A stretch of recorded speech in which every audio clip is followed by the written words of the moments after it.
What's up, Archons? I'm Flightless Pheasant, and today I wanted to talk to you guys about a couple of thoughts I had regarding some of the things that happened, or more specifically didn't happen, during the Aember Skies Game Found. But before we get into that, I'm a huge fan of Keyforge, and if you are too, please like, subscribe, and hit the bell, as I'll be bringing you even more lore from Keyforge and the Crucible. So before we dive into the things I wanted to talk about, I do want to spend a little bit of time going through the other previews that were released during the Aember Skies Game Found by my fellow content creators. I want to go through all of these so that they're all put together in one place, and because as we go through them, there'll be a few things that tie into what I really want to talk about at the end of this video. So I think it's a good idea to just put these two things together.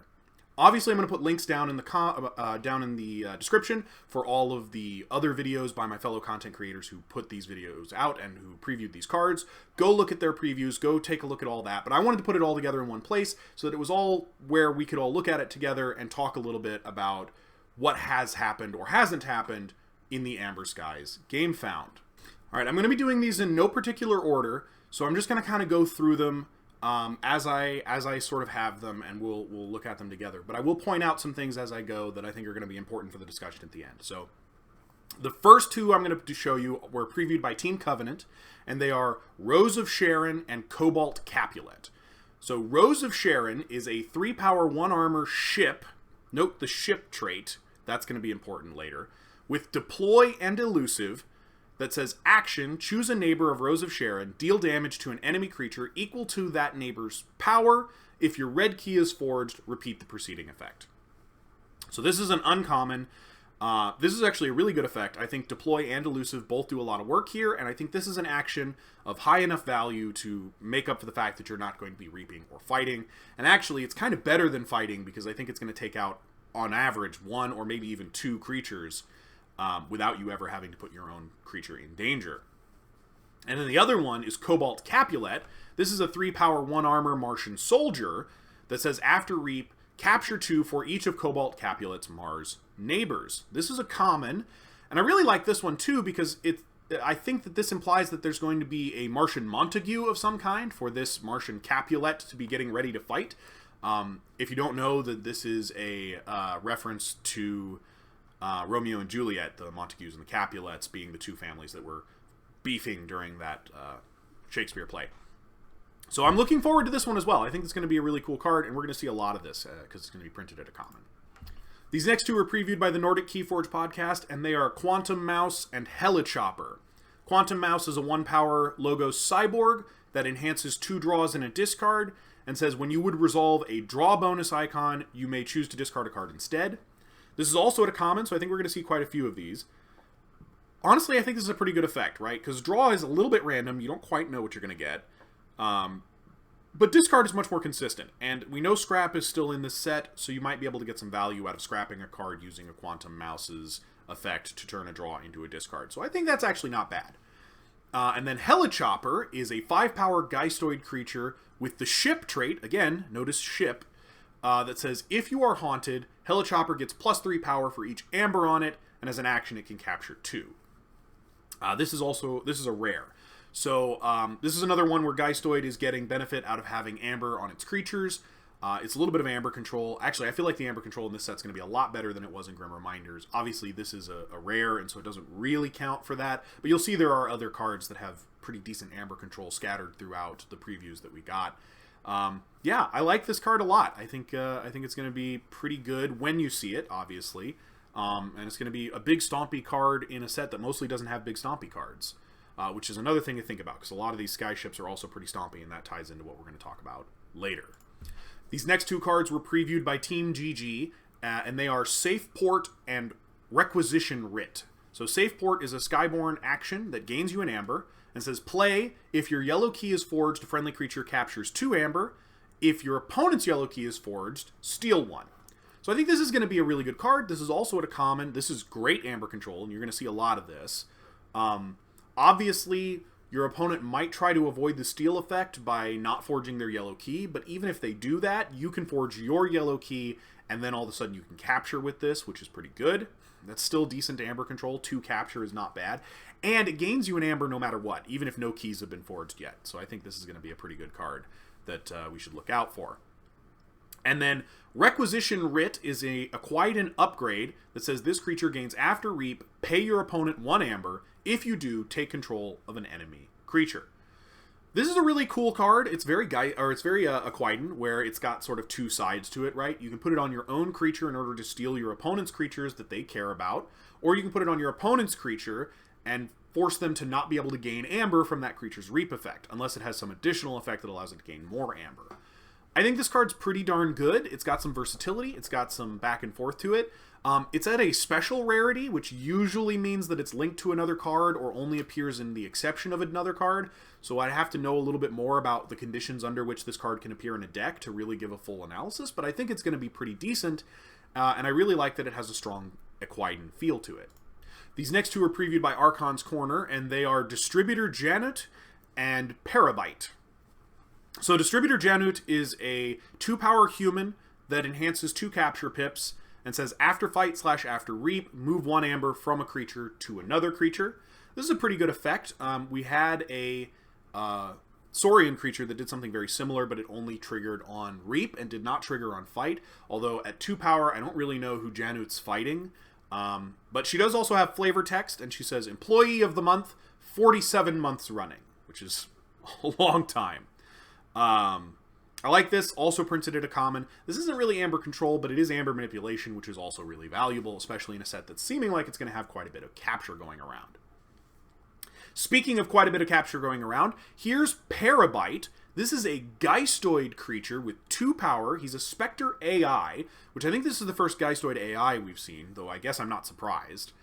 And he says, your opponent's keys cost +1 for each amber on friendly creatures, which is very Geistoid, and I like quite a lot.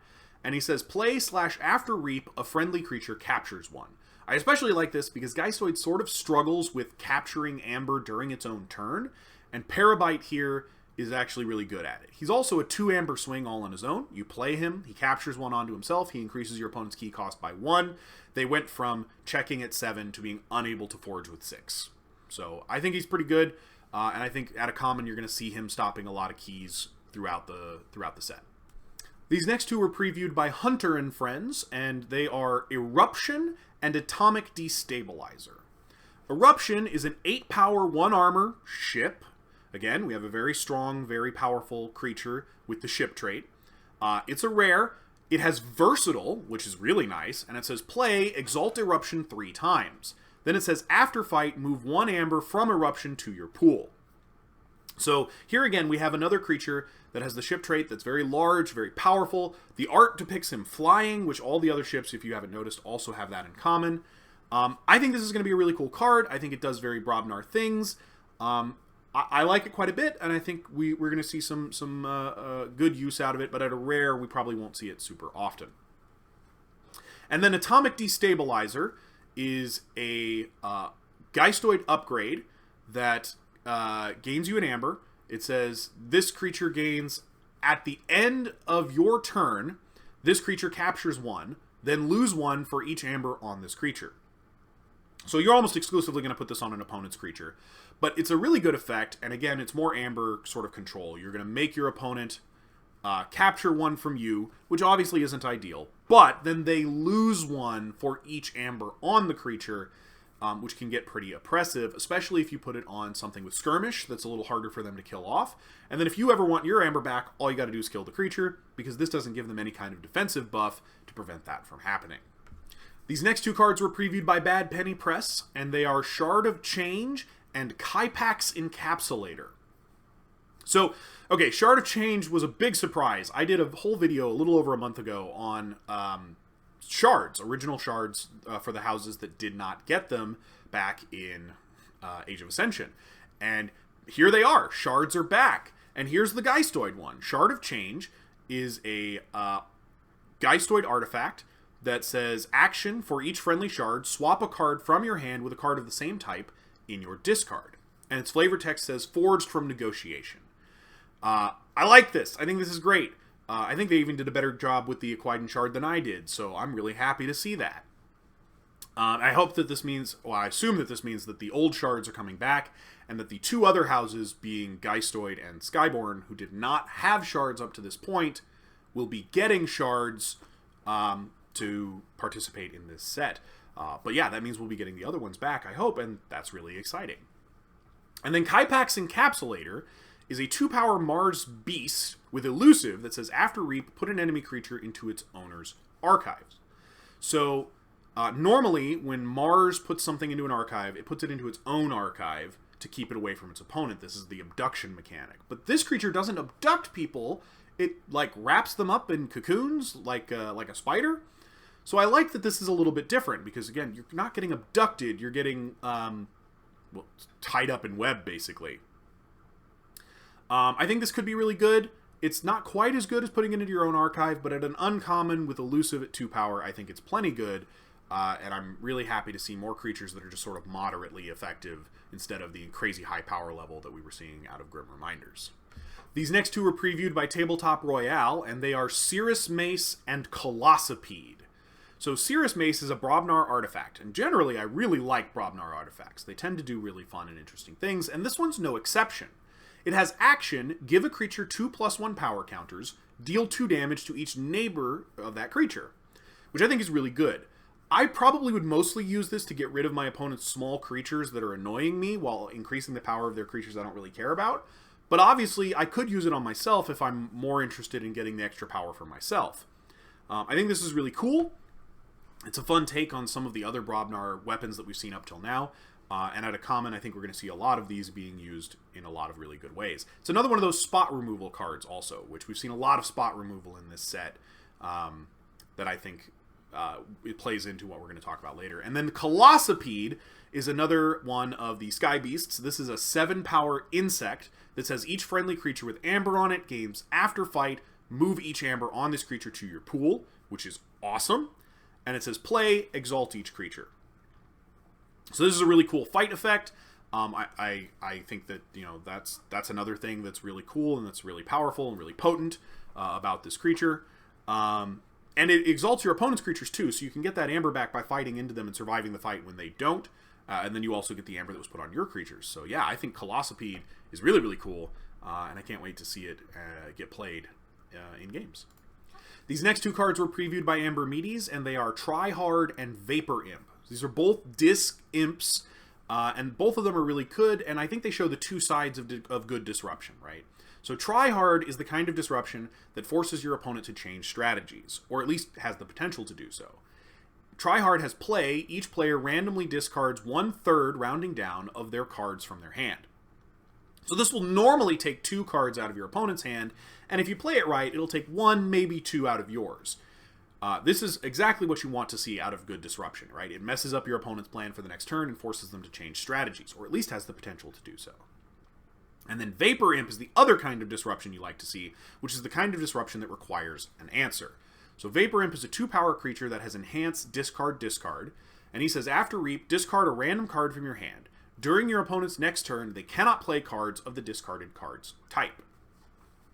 So if you get a few of these Vapor Imps, which they're common, so that shouldn't be hard to do, you could theoretically lock your opponent out of a turn just by discarding enough cards of enough types that they can't actually play anything.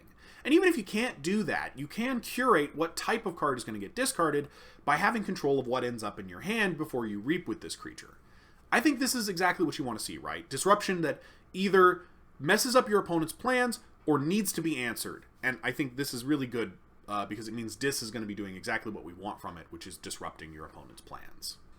These next two cards were previewed by Riku Keyforging, and they are Yellow Amber Drake and a Gift of Amber. Yellow Amber Drake is another one of the Sky Beast creatures. It's 8 power with 2 armor that says destroyed, gain 4 amber, forge your yellow key at current cost. So this is a kind of key cheat I can get behind, right? First of all, it doesn't reduce your key cost.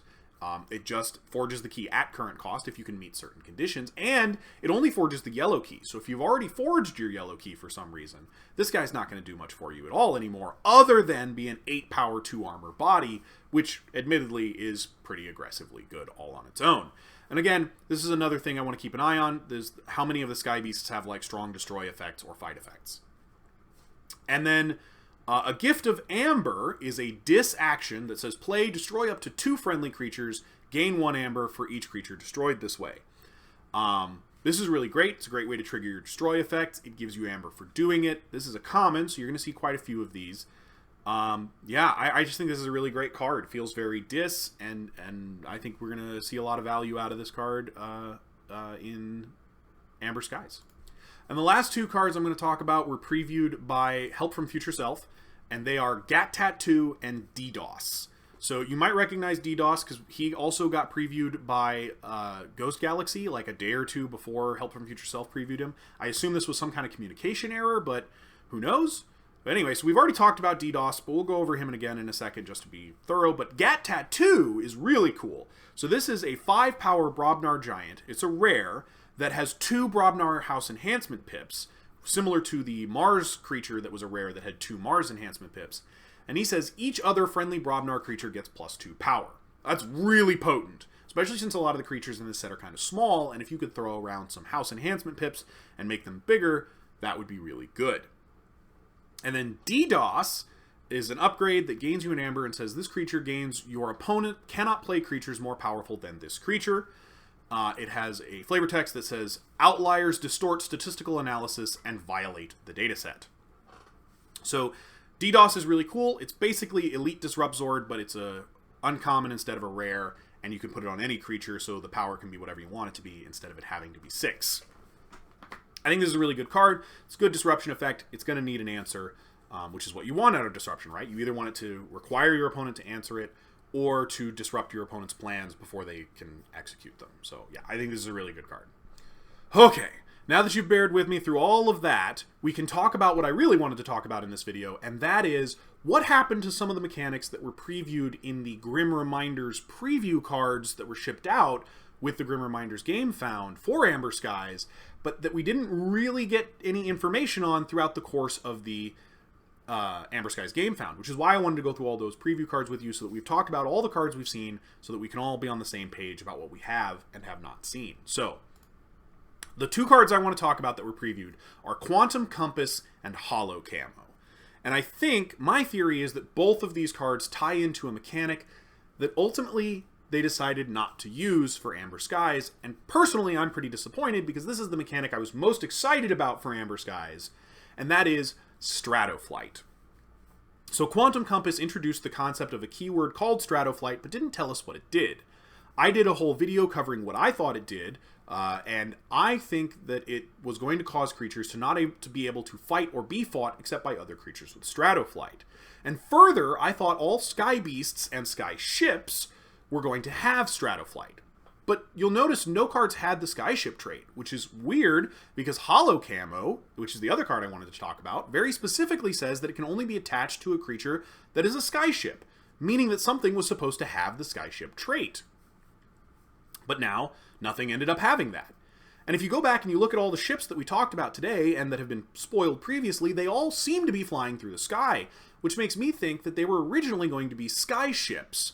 But for some reason, Ghost Galaxy scrapped the Skyship trait entirely.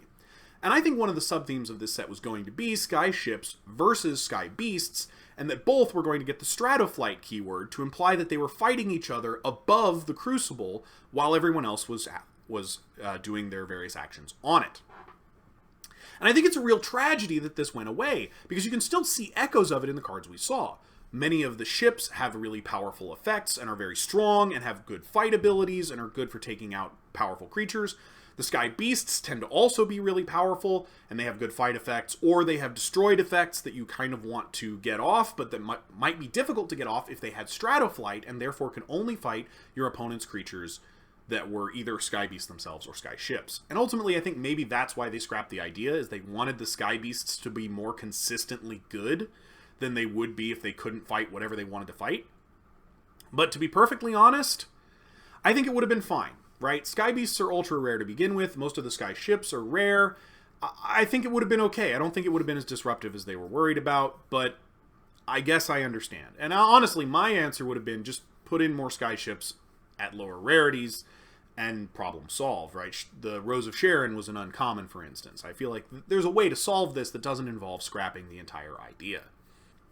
To extrapolate a little bit further, I think there's a little bit more evidence that Stratoflight was going to exist in the way that I thought it was, and I think that comes in the form of two mechanics that are still prominent throughout Aember Skies, the first of which being reorganizing your battle line, which is an effect that's much more potent if you have creatures with specialized abilities to fight or be fought, and targeted removal, of which there is a ton in this set, some of it very powerful. And having the ability to remove a creature using targeted direct damage is especially good if you can't remove them in a fight because you don't have anything that's capable of fighting them. I'm pretty confident that I've gotten really close to what this mechanic was supposed to be, and I really hope that they're kind of just leading us on and that they're going to go, surprise, all of the ships are in fact skyships, and all of them have Stratoflight, and so do the sky beasts. Gotcha, but honestly, it's pretty late in the game for that, and I feel like if they were going to do that, they probably should have done it during the game found as a way to build more hype. But I don't know. Tell me your thoughts down in the comments. Do you think Sky Beasts and Skyships were originally going to have Stratoflight? Do you think that the ships used to be Skyships? Do you think that Quantum Compass and Hollow Camo have both been scrapped and we're not going to see either of them in the final Aember Skies set? I'm not sure what I think, but I'd like to hear what your thoughts are, so put them down in the comments. And hey, tell me if there's any of these other spoilers that you really liked as well, because all of the Keyforge community worked really hard to put out some great videos on these spoilers, and I've linked them all down in my description, so go check those out from their original content creators. This is a great community with great content creators who deserve your support and your eyes on their stuff. So, but that's all I have for you today. So until next time, later, Archons.